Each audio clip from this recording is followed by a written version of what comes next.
Paganism is on the rise in the American West.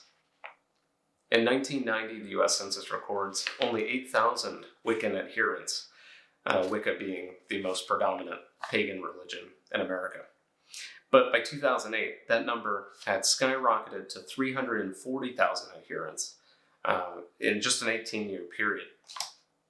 That's also not including the more than 800,000 other people who adhere to paganism or spiritualism, a form of New Age religion that is very akin to paganism, and a Christian would identify as paganism.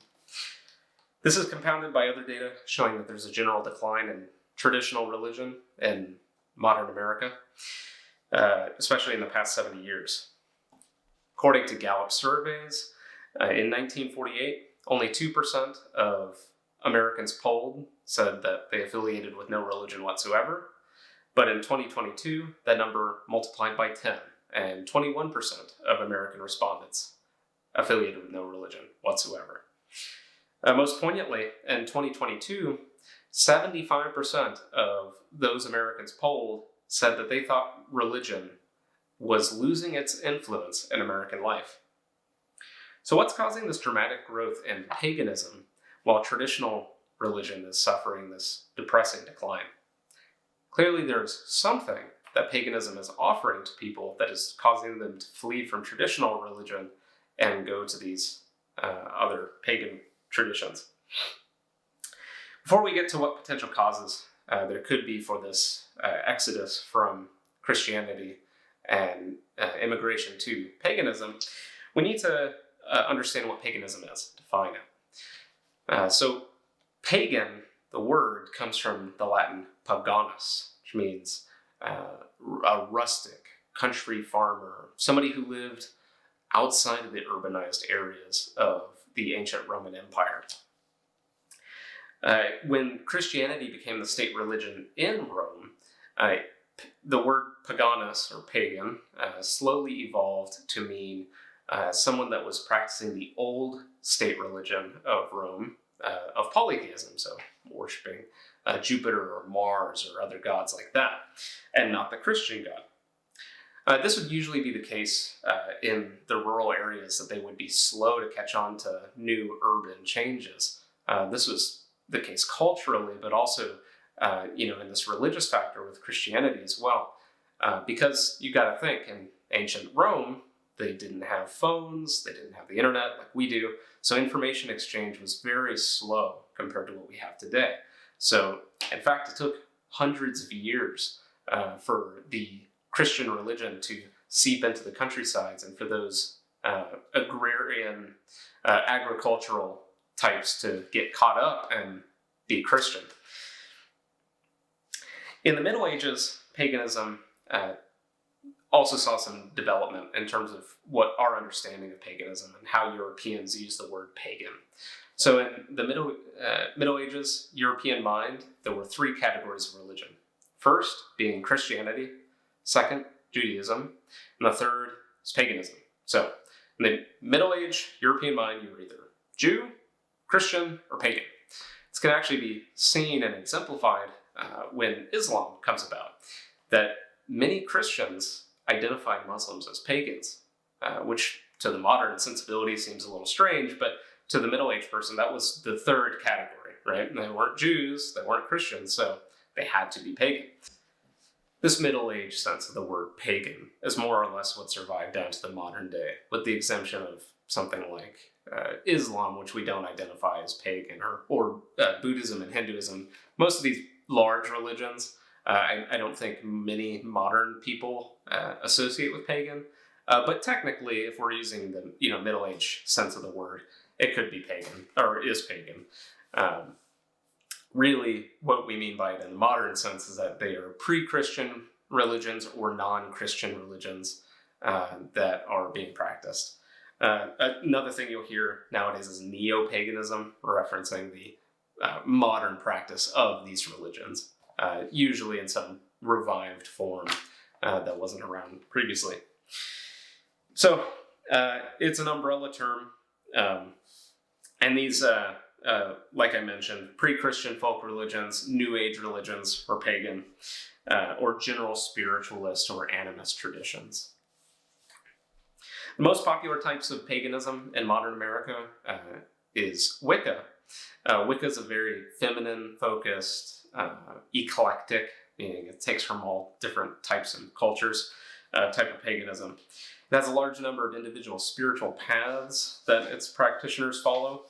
But right after Wicca comes Reconstructionism, which is another umbrella term of pagans, referencing those who take individual cultural heritages from pre-Christian Europe or other places and try to revive those practices. So, for example, one might try to take the pre-Christian traditions of Gallia, which was, modern-day France, and look at Gallic polytheism or paganism, and try to revive the practices from what we have from the archaeological record or written practices, etc.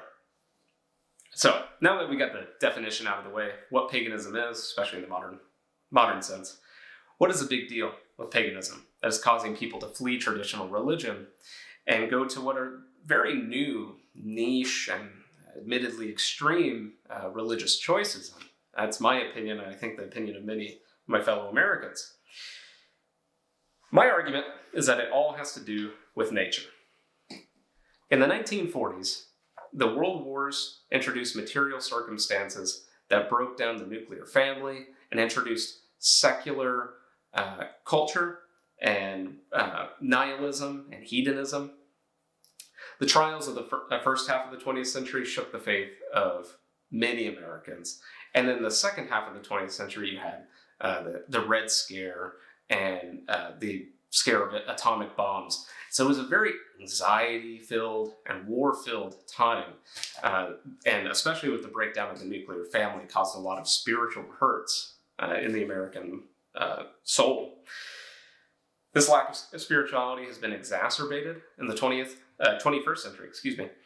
It is becoming increasingly common for people to just not partake in natural outdoor activities at all. So people shuffle in their cars to and from work 12 hours a day, then they're sequestered in office buildings just staring at an LED screen, and then they come home and they watch TV.